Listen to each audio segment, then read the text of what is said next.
All right, so we got a little SEC football to talk about. We're going to talk about what the schedule looks like for now. Oklahoma and Texas joining. Yes, sir. And then we've also got All-Star Weekend is coming up. A lot of people don't know that's happening because football has been like the face of all sports for the past couple of months. So, yeah, All-Star Weekend is this weekend. We'll get into that a little bit. And then we have to talk about a controversial Super Bowl to wrap up Super Bowl 57. So we'll get into that as well. A lot to talk about. Let's get straight into it.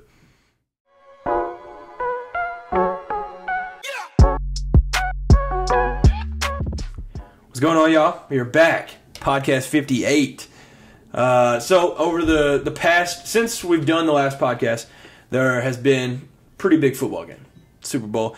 And for my team, Kentucky, we always do a Super Bowl commercial. We've done it every year under Coach Stoops, but this year's was a lot different because it hinted at new uniforms. So towards the end of it, they went through all this I don't know, different stuff for the football team. But then at the end, they show these little clips of like the chest, the neck, the shoulder pads, different stuff. And so everybody's like, yeah, those are definitely new uniforms. That's not what we've been wearing. And so we haven't seen like the full pictures or anything yet, but yeah, it's definitely interesting. So you said you didn't see it though. I didn't see it. I didn't catch it. It sounds exciting, just a little sneak peek of what could be in your all's uniforms. Yeah, I didn't catch it. Yeah, if I'm being honest, I like our ones that we've been wearing. I like the checker sleeves. I feel like it's cool, but not too much going on. These incorporate that cat logo that we have now. They incorporate that more. So like the new head or whatever. Yeah, which 99% of Kentucky fans do not like, but I like it. Yeah, I'm not a Kentucky fan, but I like it. Do you like more of like the old style? Yeah, I feel like if we're gonna have that secondary cat, like it's got to be that classic. Yeah. But I think you just use the UK for everything. Like I feel like that's the way to go. But I know a lot of teams, like for Tennessee, y'all got multiple logos. Like it makes sense trying to put different logos on stuff, but I don't know. Like we did the black helmet last year that had the cat. I was like, that's cool. I would have liked the UK on there, but yeah, I mean, I get they're trying to incorporate it because it's not used a ton. Yeah. So there's not a lot we can really do with ours. Like yours, like has a picture. Ours is just like a T. Like I mean, we can do like the UT and then just like the regular T. And then, like, the word Vols, yeah. But, like, there ain't, like, a ton that Tennessee can do. But I feel like y'all can change it up quite a bit. Yeah. Yeah, we haven't really used that logo a ton. I know on the basketball shorts it has it on the waist. And I know there's been, like, some, like, jackets and hoodies that have had it. But, so it's going to be on the football uniforms. So, in the video, I think there was, like, a light gray. So, not the dark gray. And then there was a white and blue, obviously. But yeah, so if y'all haven't seen that, you can look it up. Like they're all over like any Kentucky social media right now because it's been the talk of the week outside of basketball. It's been all everybody's talking about. So I'm hyped for a change, but I will miss them because those uniforms brought so many memories. That broke the Tennessee streak. That like there's so many things that happened. That's our two best seasons since 1976 were in those. But yeah, definitely like bittersweet leaving them. But yeah, I'm excited for it. It's a cool little change. So yeah, for sure. So yeah, getting into the SEC football, like you said in the intro, Oklahoma and Texas will be joining in the summer of 2024. So it's gone back and forth like 400 times. It's like they're just having an argument, and it's set. They'll be in the SEC next summer. As of right now, there will be 8 conference games, but it's very likely it moves to 9, which would hurt because teams like us, we have a Power 5 rival that's not in the SEC, so that ruins like another one. So then we have like 2, the cupcake teams. So it makes it a little tough, but I think if they do 8, it'll work very, very well. But so right now it's going to be each team in the conference will have 3 permanent opponents and then play every other team every 2 years. So I think it'll be cool because someone like was doing the math and like if you stay 4 years at one school, you will play at every stadium. So that'll be an interesting thing. I'm thinking about it. So when Oklahoma and Texas join, not this season but next, would they? Are they going to make SEC like one big conference, or are they going to make? Wouldn't they have to go to the West? No, it's just going to be like its own thing now. Like East to West won't really be. So okay, so it's like one big conference. Yeah, and there's like these little. It's not pods because they're saying it's not those, but you're going to have 3 permanent opponents you play every year. So that's that's what that's saying. Okay. Yeah. I got you. So like, for example, Tennessee, we would have like, I don't know if this is true, but Kentucky, like Bama and Florida or something like that. Yeah. So all right, this is what I was gonna say. Like for Kentucky, we're gonna have Tennessee. I'll go ahead and write that down. Yeah. Because if you're talking about you got to outside of Louisville, our biggest football rival is Tennessee. Yeah. And then in the past it's been Florida, but I don't think we'll get Florida because they have so many rivals. So I think for us, and then I think they'll also give you all Vandy. That makes sense. Same state, yeah. Okay, yeah. So I think it's Vandy. I think it's us with you two. It's gotta be Bama. And then I feel like we keep Bama. See, but for Kentucky that doesn't make sense though. So if it's like our pod, there's been people that think it's South Carolina, and then there's people that think like that Missouri considers Kentucky a rival for no reason. Like it doesn't make sense at all. But a lot of people believe that too. So I don't know. That's what if I had to guess on what our pod would be, it'd be Tennessee, Vandy, Missouri. That's what I would think. But yeah, for you all, you gotta. Okay, so like whoever your permanent opponent is, everybody has to have that permanent opponent. I think so. Is that what it is? So like. Yeah, but I think if you're bringing up like Alabama, obviously their biggest rival is Auburn, and then behind that's either Tennessee or LSU. But I think if you take LSU, then you have to put them with like, if they already have Auburn, I think you got to have Auburn with Georgia. So that pod would be insane. It'd be Georgia, Alabama, Auburn, LSU. They're not going to do that though. There's no way. But I think LSU, don't they play Texas A&M on rivalry week? Isn't that another thing? I think so. But honestly, I think Texas A&M has to be with Texas, so they're not going to be in there. And then Texas is going to have Oklahoma. So those 3 are set. And then I think they probably put Arkansas. When is this like all supposed to be released? I guess closer to the summer of 2024? But honestly, Arkansas and LSU have a trophy, though. The battle for the boot. So I could see them going with... I could see an Arkansas, LSU, Auburn, Alabama. That one would be interesting. Yeah. But yeah, there's people talking about pods of like Ole Miss, Mississippi State, Florida, South Carolina being one. It's not pods, but it's pods. Yeah, it's really a pod. They said it wasn't pods because of something like in the background works of it or something, but yeah, in a way it's just pods. It's just your own, yeah. But yeah, I'm interested to see what it ends up with because I think we have to be together. It's like Tennessee and Kentucky. Yeah, that's what I'm thinking. That's like a for sure lock. It's just so weird because you have to have Florida, Georgia together. Yeah, but then I feel like Alabama, Auburn, like that's a lock as well. Yeah, that one has to honestly. Be. And then Texas, Oklahoma obviously have to be together. Mm-hmm. But then Arkansas and Missouri play on rivalry week, so they need to probably be together. I have no idea what they're going to do. It's crazy. Yeah, we'll leave it up to Mr. Sankey for all of this because he'll have a lot to choose from. But yeah, I don't know. I have no idea what it's going to end up with. But yeah. So if you had to guess right now, what do you think it'd be for you all? I would say Kentucky, Vandy. If you go like South Carolina or Missouri, it's still an East team that you play every year right now. But sure, that's kind of what I was leaning towards. Like, I wonder if they're gonna like try to keep it in the East. Yeah, try like to if you're an East team. So South Carolina would make sense. Yeah, because that's kind of a rivalry. Yeah, I do see that as more of a rivalry for Kentucky than Missouri too. So I can see that. I keep forgetting about Missouri. Yeah. Yeah, they're just kind of irrelevant. But yeah, I'm interested to see how it ends up. I think it'll be wild because I don't know how that ends up working too. Because hold on, it's 16 teams. So is that 4 times 4? Yeah. So just 4 pods. If they just did two West 2 West, 2 East. Yeah, and then you could take the champions of those, play each other, and then have a champion. That would be sick. If you That just seems like such a long season. But I mean, I guess not if they're replacing some of the non-conference game with conference games. Yeah. You said there's going to be 8 or 9, most likely. Yeah. Yeah, right now it's 8, but it's likely to go to 9. So, it'll definitely be a tough conference. And basketball, too. Texas is very good.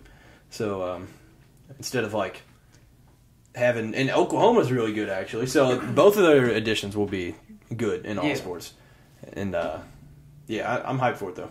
So, what do you think, like, for recruiting-wise, what do you think this means for Texas and Oklahoma? Like, in my thought, I was thinking, like, maybe they get more recruits because it's like, oh, they're the SEC now. Like, that'd be dope to play. And then I feel like you could also be like, dang, they're in the SEC now. Like, that's a tough conference. But then who wouldn't want to play for the best conference? You know what I mean? Yeah, I hope there's not recruits that are like, oh, it's the SEC. I don't want to go there.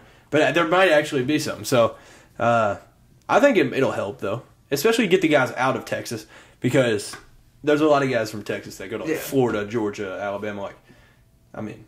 This is just going to make the SEC even more stacked. Make other conferences less relevant. Yeah. Yeah, that's why the Big Ten's trying to do the whole USC, UCLA thing, which is still just dumb. That is so now stupid. It geographically will not make sense. Yeah. See, Texas and Oklahoma, it's like, all right, they do touch our states at least. Like, that one is so far away. They're not, like, that just doesn't make sense to me. But like, Texas, it's south, but, I mean, it's a stretch to the west. Yeah, but we already had, like, A&M, so, like, we're already in the state, so why not take it? I mean, I don't know. True. But, I guess the Big Ten was like, well, we have no choice but to add, which I don't know why they don't just get Notre Dame, just talk Notre Dame into getting it into your conference, and then keep it geographically. Like, I don't know who else you add from that point, but... I mean, heck, I hope we don't go farther than Texas, because it's the Southeastern Conference. Yeah, I hope not. Texas is like, it's Middle West. Far west. You can get... Yeah. Without being considered not East, but... Yeah. But I hope we don't extend anymore. I mean, who wants to add Arizona and New Mexico anyway? So yeah, nobody needs those. But, yeah, so the Pac-12 will be taking a hurting too because with USC and UCLA leaving. But I think there's rumors of them adding Boise State and San Diego State. Okay. So that'll be cool. And then, obviously, the Big 12 with Texas and Oklahoma leaving, they're adding Houston, Cincinnati, BYU, and UCF. So Cincinnati. Yep. Right after they lose their coach, too. So you got to feel bad. But, yeah, and I think that'll help for basketball a lot because Houston is very good. Very good. BYU is consistently pretty good, too. So, yeah. It'll definitely be a change, though. By the time the next college football comes out, it'll be weird. That'll be an awesome game. I'm excited. They keep pushing it back, though, because didn't they say it was going to be this year? Yeah, it's supposed to be like this summer. And then it didn't. Now they're saying next year. Yeah, next summer now. So that means it'll probably be out by 2030. I mean, they're pulling some GTA stuff. Yeah. Yeah, I mean, hey, GTA they just don't even announce it, though. They're just like, no, we ain't. And that means they're taking their time. They're making a good, that is true, solid game. Yeah, they're making it worth the wait. Yeah. Hopefully it's not just Madden.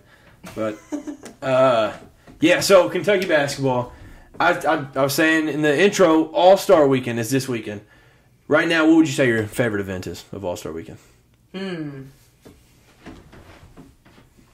I would probably say I like the 3-point contest. That's probably that or the All-Star game. I mean, I know that's favorite. Like so original, but like I do like it. But yeah, I've actually in the past year or so I've gotten way more into NBA. So now it means a lot more for me. And ever since they changed the All-Star game format in 2020, even the All-Star game's like competitive. So, yeah. But the 3-point contest now has 2 Kentucky Wildcats in it, Julius Randle and Tyler Hero. Julius is taking the spot of Anthony Simons. So, but yeah, it's loaded. Kevin Huerter, Buddy Hield, Jason Tatum's in it for no reason. He's shooting like 35% from 3. So that doesn't make sense to me. Automatically. Yeah. Damian Lillard's in it. A Dame Town. Yeah. Lauri Markkanen's in it. I can't remember who else, but yeah, it's gonna be hype. But now there's 4 Wildcats that are all-stars. Bam, Shea, Julius Randle, and now De'Aaron Fox. I think he's taken Steph's spot with Steph being out. So, yeah, 4 Wildcats. Coach Cal's now had 10 different players named to the All-Star game, and it's second to Dean Smith, who had 12. So, pretty cool stat, though. Yeah. And just keep pumping out the All-Stars. But the Nick Saban of college basketball. Yeah. Yeah. But, which is, I hate bringing up the stat. Outside of Shaden Sharp last year, we haven't had a lottery pick since Kevin Knox. That's not a good look. Kevin Knox? That's a 2018 draft. So, yeah. Yeah, I am hyped for All-Star Weekend. And Shaden Sharp was supposed to be in the dunk contest, but he took his name out. So yeah. No, All-Star Weekend's a blast. Fun to watch. Yeah, it's just All-Star Game's great. Like you said, I think it's still competitive, even though the defense is. They don't really actually play defense, which it's a lot of scoring, which is fun to watch. Yeah, yeah, and I like the new. I'm assuming they still do it the same way, where they do the points per quarter. You just gotta, if you outscore the other team in that quarter, you donate 10,000 to charity. Yep. Then it goes back to 0. Then you go again, you win that 10,000 to charity. Third quarter, same thing, and then the fourth quarter they add up all your points, and then add whatever to it, and then you got to get to that first. So I think it's cool. I think it is cool like that, but because once it gets down the stretch, it actually gets they start playing. But yeah, it's cool. We got to go to one sometime. Yeah, for sure. No doubt. It's supposed to be. Wait, was Indianapolis? Was that last year? I know it was soon. If it wasn't last year, it's very soon. Yeah. But yeah, that's one of my dreams is to go to All-Star Weekend. Dunk contest is so hard because you literally can't do anything else. You physically can't do anything. There's that hasn't been nothing done. left else to do. Yeah, Aaron Gordon and Zach LaVine ruined it. So, yeah, I mean, it's still cool because they're doing stuff that nobody normal humans don't do that. So, yeah, you got the Rising Stars, which I always like. Yeah, the skills challenge. 3-point contest is probably my favorite though. Yeah, that's mine. I gotta say because it's just stupid. Once they start feeling themselves and they hit 10 in a row, yeah, you're like, dude, these guys it makes sense on why they're playing at the highest level of basketball. Yes. So, but yeah, getting into the Cats recently, everybody in the country knows the struggles that we've been through this season. But yeah, so we went to Georgia Saturday and lost 75-68. But did you watch any of this game? Yeah, a little bit. Yeah, it was a noon dumb tip off, but yeah, it was kind of our game to lose, and we lost it. We were an 8-point favorite going in, which I think was kind of a little much, but yeah, it was kind of we were up 4 with 6 to 10 minutes left. I don't remember the exact time, but yeah, we just sold. And then yesterday we went to Mississippi State and got a very much needed W. Yeah. 71-68. And for those of you that have been paying attention to the bracketology, there's obviously called the bubble, which is 4 different categories, the buys, the last 4 in, last 4 out, whatever. We were sitting in the last 4 out. Mississippi State was in the last 4 in, and then so obviously we beat them. So we'll probably swap, which I think that's what the brackets were today. And then Oregon was also in the last 4 in, and Washington beat them last night, so it took them out. Mm-hmm. So it's not only do we need to handle our own business, we need the people in front of us to also lose. So yeah, it's getting interesting down the stretch. I hate it, but it's also cool because it's every game matters. Yeah, so, for sure. Yeah, I think going forward we've got Vandy and Auburn at home that we need to win. Obviously, we'll get into it a little bit. Tennessee at home. We have at Arkansas and at Florida. And I think if you win one of the Tennessee, Arkansas, Florida, and then just win your 2 other Auburn and Vandy home games, you're probably chilling. You'll probably be in. I will say, Vandy's record does not show it, but I feel like Vandy is a very underestimated team. Yeah, in my opinion. Good. They have 3 quad 1 wins. Yeah, because they started the season not very good. Yeah. And I feel like they've really picked it up. I feel like they're very underestimated. Yeah, because they've won at Arkansas, and then they beat us, and then they won at Florida. Yeah. So yeah, they're a tough team. Jerry Stackhouse got them playing well. Yeah, for sure. But a little Tennessee basketball. So we've also been on how should I say this? A dry spell. Yeah. We dropped 2. We lost to Vandy and Missouri, both on buzzer beaters. Buzzer beaters, yeah. I mean, it just hurts. Can't make that up. Yeah. Those 2 games I feel like shouldn't even came down to that. We just couldn't score the rock. I mean, that's what it came down to. We just went dry basically. Yeah, those are those are both really good teams, but I don't know. It takes a whole lot of unluckiness to get beat on 2 buzzer beaters. So. Yeah. Especially the second one. Like, the second one, the first one was like a good shot. That second one was crazy. First one, understandable. The second one, across the half court, chucks it up, hits it. As he was dribbling down court, I was like, no way, it's Vandy again. Dude. Throws it up, hits it. We lose. Yeah, and you texted me immediately. You were like, pain. I said, I'm crying. Yeah. But, yeah, we bounced back, though. In the best way possible. Best way possible. Knocking off the number 1 team at TBA without Josiah Jordan-James and without Julian Phillips. Yeah, that's 2 players that obviously play a ton. Especially Josiah Jordan-James. That's a absolutely crazy piece for y'all's team. But big parts to our team. Yeah, no doubt. I don't even know how to pronounce the guy's name last night, but he played good for y'all, the big man. Adu? It might have been... Did he have a weird first name? Jonas, I think his name is. It might have been him. I thought there was like a really weird name, and I was like, I'm not even going to try to pronounce that. But, yeah, there was guys stepping up, for sure. Yeah. They knew it was on the line. Yeah. So we got the dub, 68-59. Shout out to the guy I just mentioned, Adu. He had 3 blocks. That's huge. In the game. And then a big thing about this game was the turnover battle. I mean, we won the turnover battle. Put some pressure on them. They only scored 59 points. I feel like that's good after, they've put up 100 points in the past. Yeah. But yeah, it felt good. A good bounce back game after dropping 2. Yeah, that was also the 8th time this season that a number 1 team has lost. So, I've heard that. Yeah, that's tied for the record. It was like 1993. So that's a tied for the record since like 1940. So you know what this means? It makes for a good March. That does, yeah. That means March is wide open. Anybody can win. Yeah. But yeah, like, your team just got a big win. We got a big win. Now we face off this weekend. It's crazy. At Rupp.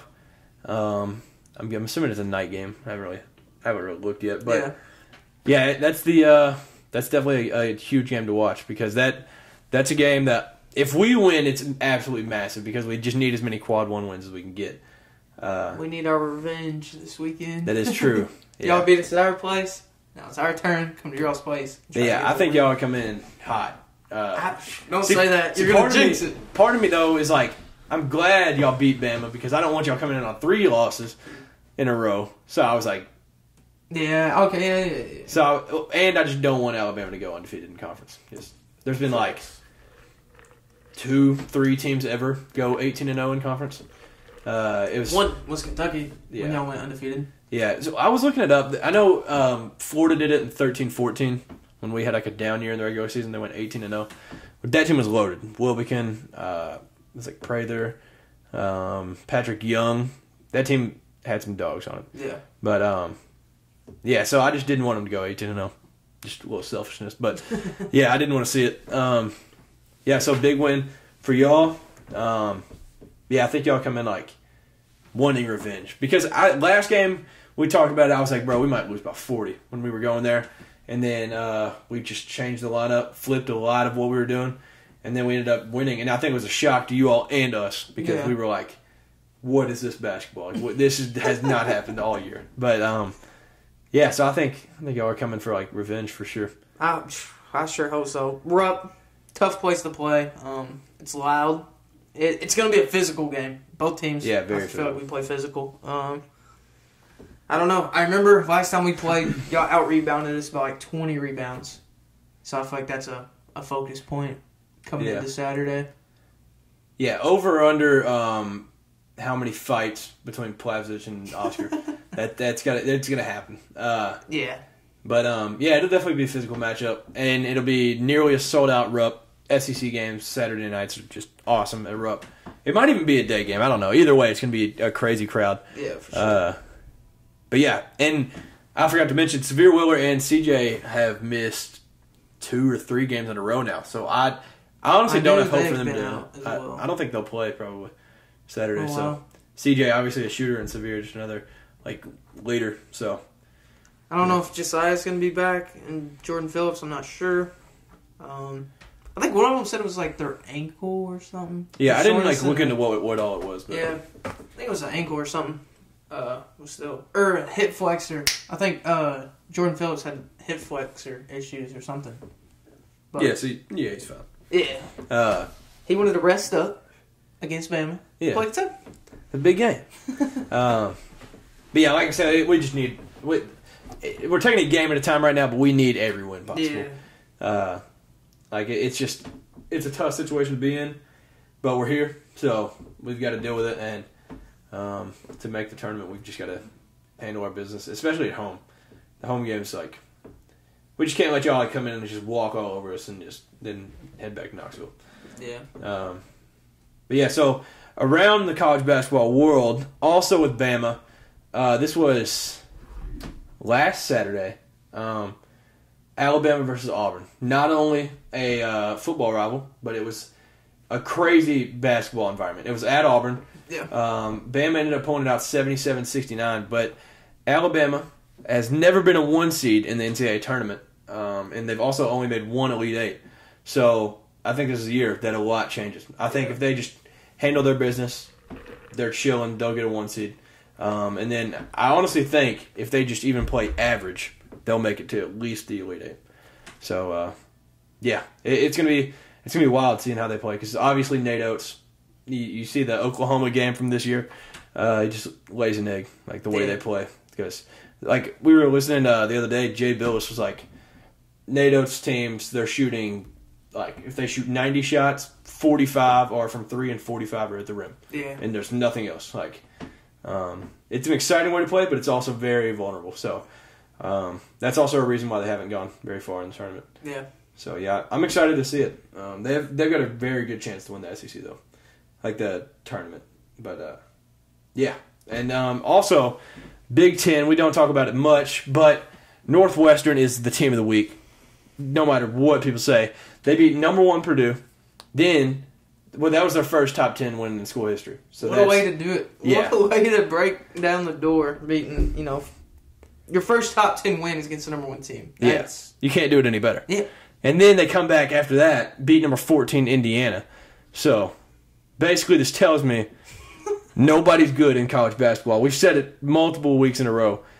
Nobody's great. Usually at this point in the year, you've got 5 teams, you're all right, I probably don't want to play them in March. But right now it's just nobody's getting a perfect bracket this year. Not happening. Of any year, it won't be this one. Yeah. You can't go with the good team because you don't know who they are. That'd probably be the most impressive perfect bracket ever. So, I was talking a little bit today of who I wouldn't want to play. I don't want to play Texas. The way they play would absolutely drive me insane because they get up and down so fast. Yeah. And then Purdue, mismatch issue, obviously. Hard to guard a guy 7'4". With your 6'9" center. So, yeah, that is part of the issue. So in the NFL, before we get into the Super Bowl, coaching moves have already happened. The Colts get Shane Steichen. For those of y'all that don't know, that is the offensive coordinator from the Eagles. And then the defensive coordinator from the Eagles is now the Cardinals head coach. Jonathan Gannon is his name. So, I think it's crazy. And it was all within 4 hours. So Eagles fans are definitely crushed, to say the least. They've had a tough week. Tough week to be a Philly fan. Yeah. And then something that means a lot to us, but probably doesn't mean a thing to 99% of the football world. Todd Monken is going to the Ravens, Georgia's offensive coordinator. So he's going for the same position. I just find it insane, though. Obviously, their offense is dominant at Georgia. So I think Mark Andrews will be my tight end for next year because you can see what he did in college. So they're definitely going to be utilizing him. So you said the Eagles offensive coordinator went to the Cardinals? Offensive coordinator is at the Colts, Shane Steichen. Okay. But which I thought was an interesting move because But I guess they did have a really good year, though. So, I mean, here going from offensive coordinator to head coach, everybody wants a head coach job. But, I mean, you're so close to Super Bowl with the Eagles and the team. Yeah. I don't know. And then also their defensive coordinator's gone. So, they've also, Chauncey Gardner-Johnson is a free agent. I want to say Bradbury's a free agent. Fletcher Cox might be. Gardner Minshew, obviously. The Eagles are tough. It's going to be a tough. I feel like Boston Scott might be. They've got a lot of guys they've got to figure out how to get re-signed. They kind of went all in this year, and Jason Kelce might retire. So they're a huge loss. They're in a hole right now. Yeah. What you know what I really want to see is Jason Kelce go to the Chiefs, because I want to see him and Travis play. Because for those of y'all that don't know, like Travis, his whole life, every chance they've had to be on the field together, Travis has done something stupid, and they've never actually played a down together of football. So growing up, then they played in college together, but never played at the same exact time. So I think it'd be a cool way to do it. And maybe Chiefs go back-to-back, and then Jason Kelce hangs it up. Greatest center of all time. Yep. So I think that'd be cool. I would like that. But, yeah, so something real quick. We talked about it the other day. A lot of beef going on. Twitter beef. So, yeah, what happened was, if y'all didn't see it, Juju Smith-Schuster, obviously, I'd say he's good on the Steelers. Good at best. He was a little over average. Yeah. Not great. Yeah, and then gets traded to Chiefs, and it was basically, you've got to do something or you're gone. Like, you're not going to be in the league. And he did okay. Like, it was average, but they didn't really have receivers, so it didn't mean too much. But he tweeted the other day, a little backstory. James Bradbury is the guy that held Juju at the end of the Super Bowl. So Juju tweeted out for Valentine's Day. He said, "Happy Valentine's Day, everybody. I'll hold you when it matters most," with a picture of James Bradbury. Yeah, a quick shot for a guy that admitted that he held you. So I think it's stupid. Yeah, that was too far. The guy, Bradbury already admitted, that just shows his matureness of being a professional athlete. Like, he owned up to it. You're like, yeah. He said, yeah. The guy held him. They called it. It happens, part of the game, right? And then post something like that, it's just... No sportsmanship. But, so A.J. Brown, I would say top 10 receiver in the league. Nowhere near Juju. Safe to say. Oh, yeah. Wide receiver-wise. 100% agree with that. A.J. Brown, in my opinion, would always be twice the player Juju is. No hate. Like, I'm not hating against Juju. No. It's just respect towards A.J. A.J. Brown is a very solid wide receiver. He's huge. Yeah. He's so good. But he tweeted out, "First off, congratulations, y'all deserve it. But this is lame. You were on your way out of the league before Mahomes resurrected your career on a 1-year deal, TikTok boy. He admitted that he grabbed you, but don't act like you're like that or ever was. But congrats again." So that's the best way to put it. Yeah, that's the best way to put it. That's facts, though. He's speaking for the world. Like he said, TikTok boy too. Yeah, that's cold. But I honestly respect A.J. Brown for that, because where is Juju? Where's his room to talk? He hasn't done anything the whole year. But then C.J. Gardner-Johnson for the Eagles, one of their DBs, he said, "I got more interceptions than bro had touchdowns this season." Oh, he had double. Shots. And then he said, maybe I should try to change the wide receiver. So there's some shots. And then Dallas' own Michael Parsons. Everybody getting into it. Michael Parsons said, social media has allowed players' social media skills be better than their football skills. Ooh. Yeah. Also facts. Yeah. Shout out Mike Parsons. Yeah. I like it. I like all the beef. But yeah, Juju, know your role. And as Travis Kelce said, know your role and shut your mouth, because you got a ring. Shut up. Exactly.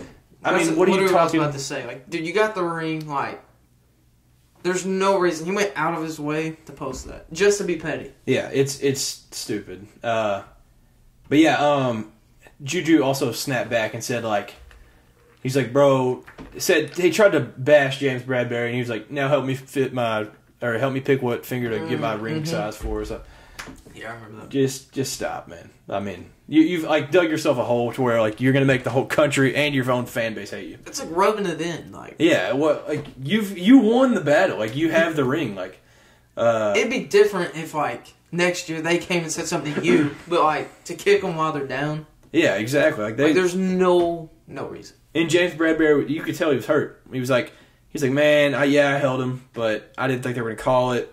And, I mean, Juju wasn't getting that ball anyways. Like, yeah. Yeah, we'll go ahead and talk about the play that happened. The ball, non-catchable in my opinion. Yeah, no, there wasn't any catching the ball. Juju was not getting to the ball. And it wasn't a big enough hold to where it slowed him down that much where he couldn't get to the ball. Yeah, if you look at a picture of it, it's like, oh yeah, he held him. But like, if you like watch that play, like if you watch the actual play where the ball lands and where like Juju is, there's no way he's catching that ball. He may have done like a half a second, like where he slowed him down. That was it. It wasn't enough to like I don't completely think it was enough throw hold, off. in my opinion, to call. Yeah, and everybody always says you don't make that call in that situation. It's a Super Bowl. Let him play. Yeah, let him play ball. It's a physical game. Let him play. Yeah, it's embarrassing. I think you should only call it if like it's obvious, like you're pulling on his jersey while he's running. Yeah, like, if you know he literally what I mean? can't get to the ball, which or is something like a bump or like a hand on the back. I see nothing wrong with that. Yeah, it's just football, and it's a bad call. But yeah, everybody said the Chiefs were saved by the refs. So yeah. Part of the game, though. It happens. Yeah, it does. So before we get completely into the Super Bowl, NFL awards were given out last week, and I forgot to talk about it. MVP, obviously, Patrick Mahomes, if you didn't know by now. Now he is the first player in NFL history to win 2 MVPs and a Super Bowl MVP before 30, and he's 27 years old. So he's on his way. Chasing Brady. Yeah. Offensive Player of the Year, Justin Jefferson, for understandable reasons. Defensive Player of the Year, Nick Bosa. Coach of the Year, Brian Dable. What are you going to say, Nick Bosa? Yeah, Nick Bosa. My vote. Mike Parsons. You think Mike Parsons? Balled out this year. Maybe they were like, he won offensive or defensive rookie of the year, so they were like, maybe we should wait, but maybe. Yeah. Nick Bosa did ball out. Yeah, no, he did. Yeah. But yeah, Coach of the Year, Brian Dable. Assistant Coach of the Year, DeMeco Ryans, which I don't think I mentioned it. He's going to the Texans. That's the 49ers defensive coordinator. So he's obviously out of there. Comeback Player of the Year, Geno Smith. Offensive Rookie of the Year, Garrett Wilson. Defensive Rookie of the Year, Sauce Gardner. I was also interested to see if that had ever happened where offensive and defensive Rookie of the Year were on the same team, because that would be that's wild. And then Walter Payton, NFL Man of the Year, Dak Prescott. Yeah. So that was cool. Hey, for his community. Yeah. He's for the people. But yeah, I think it was really interesting. Offensive and defensive Rookie of the Year on the same team. And you gotta love Geno Smith winning Comeback Player of the Year. That is awesome. That's like a childhood player for us. So yeah, it's so cool. But now Super Bowl 57. First off, let's talk about the commercials. That's what the Super Bowl is also known for the people that don't care about the game. What do you think? What's like a very memorable commercial for you? Dude, I think everybody can agree with this.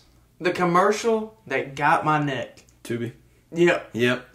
I think it got majority of them. Yeah, that caused a lot of dads to get yelled at. That's what that did. That got me bad. And I had the remote in my hand, so I was so confused. I was lost. I'm sure y'all know exactly what we're talking about, because like you're just watching the game and you think it's still the game, and all of a sudden it even pulled up like the little the little thing at the bottom, Samsung too. like menu whatever it's called, like the smart TV menu. Yeah. And it's like chick. And I like started going over, and I was like, I thought somebody was sitting on the remote. I was like, hey, yo, who's changing the channel? Yeah, I was getting heated. I was like, man, what is going on? But yeah, that is definitely a very memorable. I can't think of any ones that like. I thought the Doritos one was good. Jack Harlow Doritos. I thought that was funny. Yeah. The triangle. That one. There's the that one was goofy. The Binky Dad was good.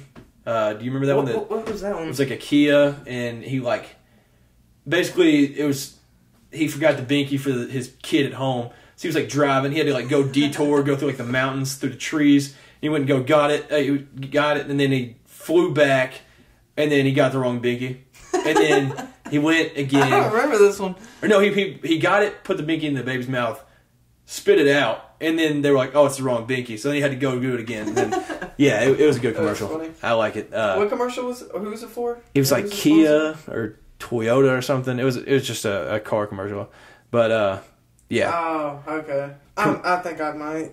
I don't know. Commercials are great though. That's always a plus. But yeah, we both took the Eagles in this. I think that was most of America was choosing that. The Eagles ended up being like a 2.5-point favorite, I think. Yeah. Before the game, but the Chiefs won 38-35, in what was, you could argue, a top 3 Super Bowl all time, especially if it would have ended in a good way and not with a flag. I think if it ended in a lot better way, that would be people's number 1. Yeah. You got to say it was an enjoyable game. Yeah. If you bet the over, I'm pretty sure you won your bet because it was a lot of scoring. Yeah. Speaking of betting the over, that was the first Super Bowl to ever have 2 teams score 35 or more. First Super Bowl ever? Yeah, to have both squads scoring 35 or more. Wow. There was 41-33 in one of them, so that was only one. I think that's actually the most ever. So that was the most. 41-33? Yeah. But this is the first time that there's ever been 2 35 plus from both teams, 35 or more. Oh. So yeah, it was also the highest scoring first half since Super Bowl 31. So 31? Yeah, 16 years ago. Wow. Yeah, so it was electric. 26 years ago. Yep. Yeah, it was wild. Yeah, I like it though. That's how I would rather that's Cam's football. Yeah, that's how I like to see it. I was happy. But yeah, Jalen Hurts obviously one of the best performances ever. Yeah. That one's up there with one of the best quarterback performances in Super Bowl history, in my opinion. Yeah. But yeah, like we said, controversial ending. The situation was 3rd and 8, tied 35-35 with 1:50 left.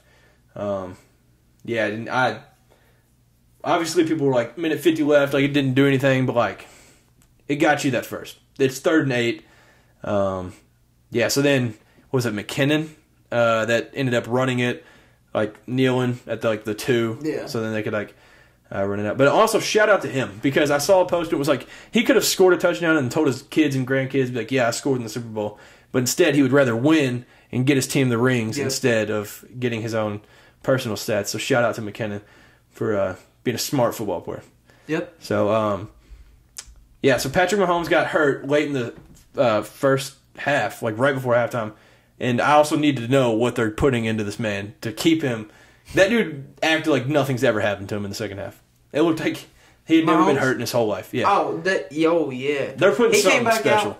I guarantee you, he wasn't feeling anything. Yeah, and you could tell once he got hurt, you were like, oh, he might. This is a game where, that looks bad. And you were like, what if he doesn't come back at all? I was worried he wasn't going to come back, but I was like, Super Bowl, they're going to give him something, and they did. Guarantee you, he was feeling good. Yeah. So he re-injured the ankle that injured 2 weeks before. So he's hurting right now. Guarantee it. Yeah, definitely. He's had a lot of alcohol though, so he's probably it's probably gonna hit him once he sobers up from all the parades. But yeah. So speaking of Jalen Hurts' first half, some of the stats: list of QBs with 100 or more passing yards, 50 or more rushing yards, and 3 touchdowns or more in a Super Bowl. Joe Montana and Jalen Hurts in the first half of that. Yeah, he did it in the first half. Yeah, he did what one other quarterback has ever done in the first half. So, if that doesn't speak to what he's done this season and in that game, I don't know what will. And he also tied the rushing touchdowns record with 3, and it was the most by any quarterback in the Super Bowl. He's done so much. I hate that Super Bowl went this way for him because he put his heart out on the field. He played incredible. He had one screw up, the fumble. Yeah. Which was a pretty big fumble.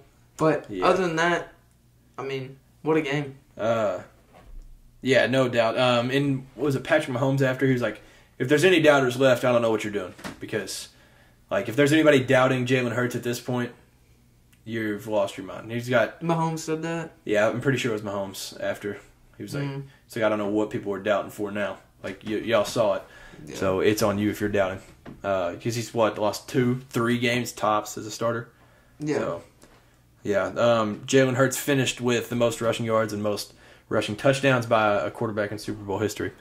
So, yeah, he balled out. And it's not even that he wasn't throwing the ball. Like, he was slinging it, too. But we talked about it. He got an octopus, which is awesome.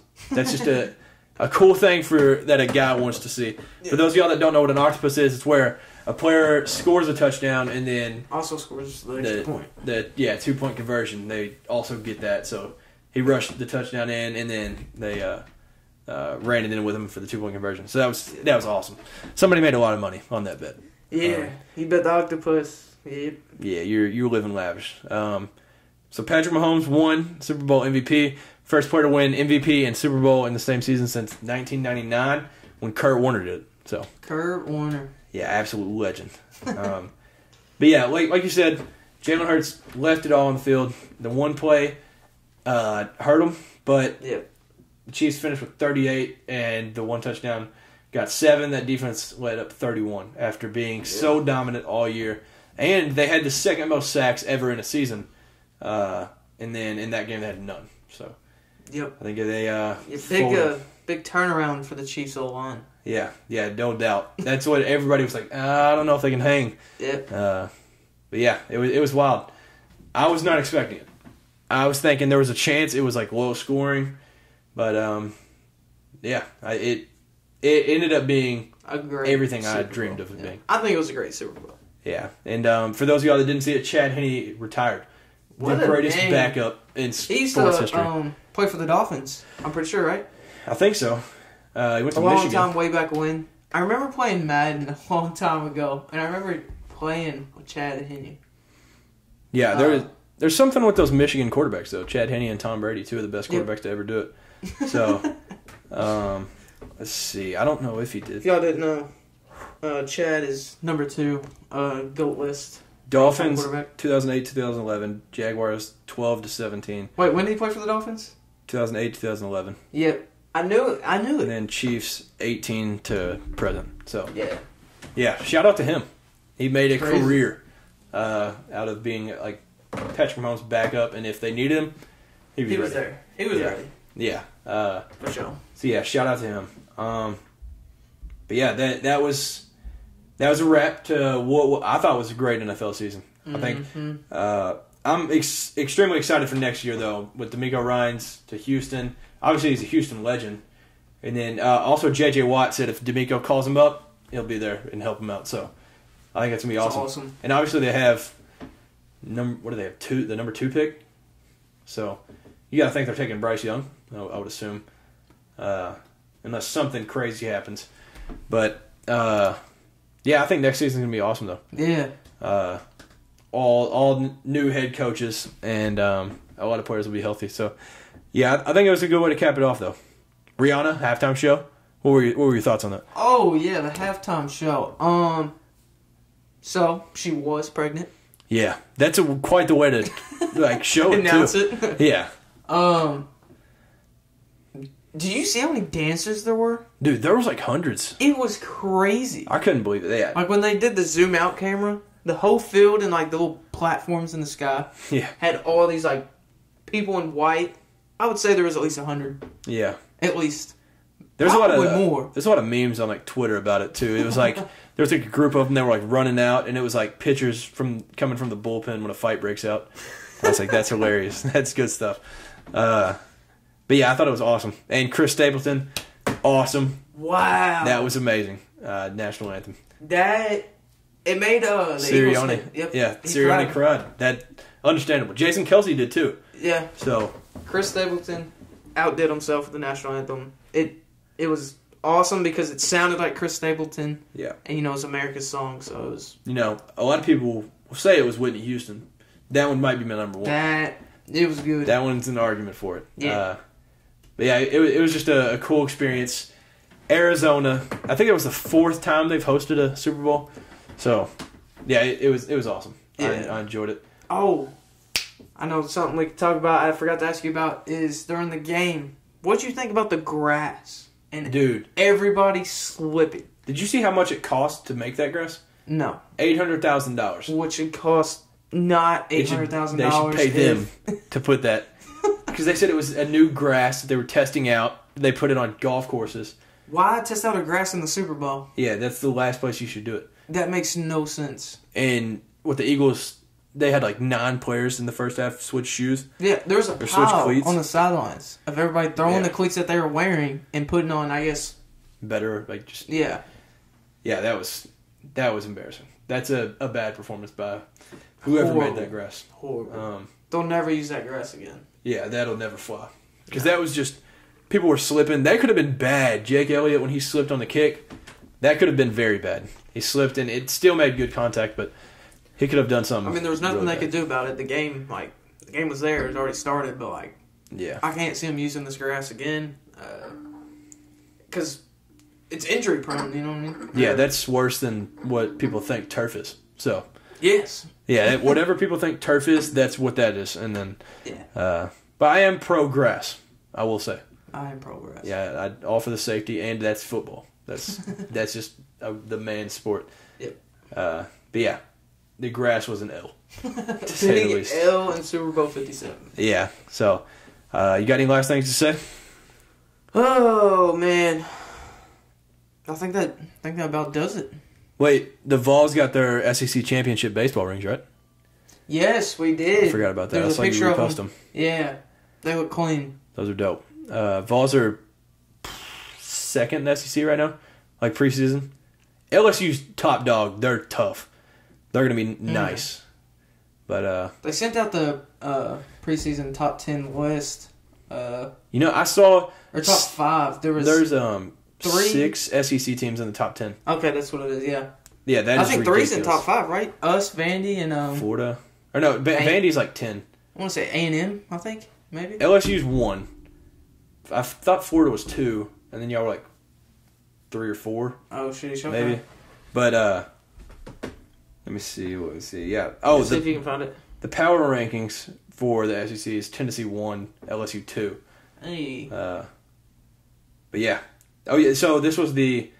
Let me see if I can get that actual AP poll.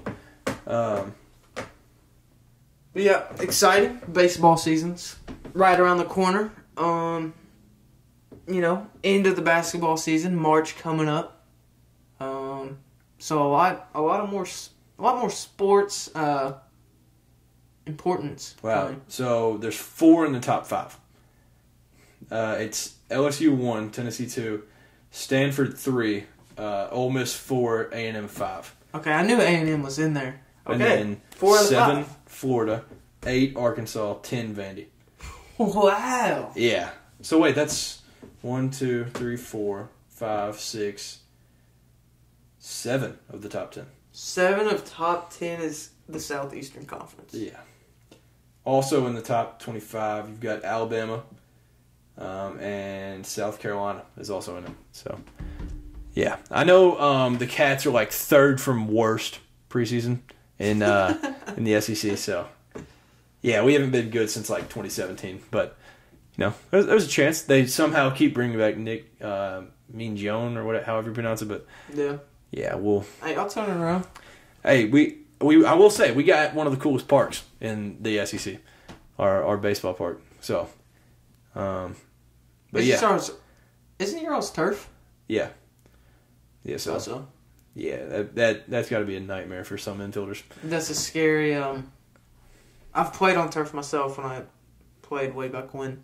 The ball comes a lot faster. Yeah, it is good because it doesn't have the bounces that dirt gives, but. Yep, but it's zooming. Yeah, it that comes. Turf is hot. Yeah, once it's summertime, that's ridiculous. But yeah, we also just got new uniforms for baseball, so we got black with the cursive Kentucky. So yeah, I mess with them. But yeah, I'm hyped for baseball because I honestly, it might be there's probably few in the world that agree. I like college baseball more than I do MLB. Like people say that for football and basketball, but I think I like college baseball more. There's just there's something about the sound of a metal bat versus a wooden bat to me, the pop. But yeah, I just think it's so cool. In all these players, there's so many players that are amazing in college that won't end up panning out in the MLB. So I don't know, it's just cool to see. Yeah, for sure. But I guess that'll do it. That's it for this episode of Cameron and Cade podcast. So thank you all for tuning in to another episode. Be safe. Enjoy the rest of your week. Enjoy All-Star Weekend this coming weekend. And peace. See ya.